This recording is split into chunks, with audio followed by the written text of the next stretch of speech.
কানা ইয়াসকুনু ফি আওয়ালিল মদিনা, মদিনার উঁচু এলাকায় থাকতেন। তো ফিরে আসার সময় উনি একটা প্রাচীর বেষ্টিত ঘরের পাশে দুইজন নারীর কথোপকথন শুনতে পেলেন। কয়জন নারী? দেখি আপনাদের মনোযোগ আছে কিনা, বলেন কয়জন নারী? একজন বৃদ্ধা, একজন যুবতী। উনি কান লাগিয়ে শুনতে পাচ্ছেন। বৃদ্ধা মা, ওমর ফারুক কাউকে দেখতে পাচ্ছেন না, শুনতে পাচ্ছেন। বৃদ্ধা মা তার যুবতী মেয়েকে বলে, এই তাড়াতাড়ি ওটের দুধ দহন করে ওটের দুধের সাথে পানি মিশাও, তাইলে কালকে বাজারে মদিনায় বেশি দামে বিক্রি করা যাবে, লাভ হবে অনেক।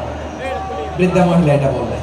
যুবতী মেয়ে উত্তরে বলে, মা আপনি জানেন না আমিরুল মুমিনিন খলিফাতুল মুসলিমিন ওমর ফারুক দুধে পানি মিশানোকে দণ্ডনীয় অপরাধ বলে ঘোষণা দিয়েছে, জানেন না? এবার বৃদ্ধা মহিলা বলে, আরে পাগলি, এই ভোর রাতে আমিরুল মুমিনিন ওমর ফারুক আসবে কোত্থেকে?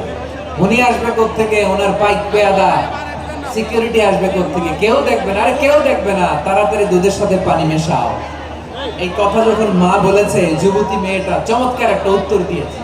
তিনি বলেছিলেন, ইয়া উম্মি, ও আমার মা, লাউলা রাআ উমর লা রাআ রাব্বু উমর।